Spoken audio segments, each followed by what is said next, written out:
მუსლიმები ერთ-ერთ მთავარ რელიგიურ დღესასწაულს ყურბან ბაირამს აღნიშნავენ. ყურბან ბაირამი მარხვისთვის რამაზან ბაირამიდან 70-მე დღეს აღინიშნება და აბრაამის მსხვერპლშეწირვის ლეგენდას უკავშირდება.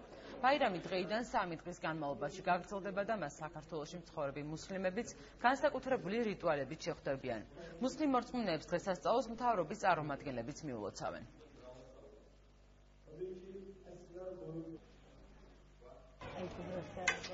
ყურბან ბაირამი დღეს ქართულმა მუსლიმებმა უკვე აღნიშნეს ბათუმში. ბათუმის ცენტრალურ მეჩეთში ლოცვა დასავლეთ საქართველოს მუფთის მოადგილე მაღავლინა.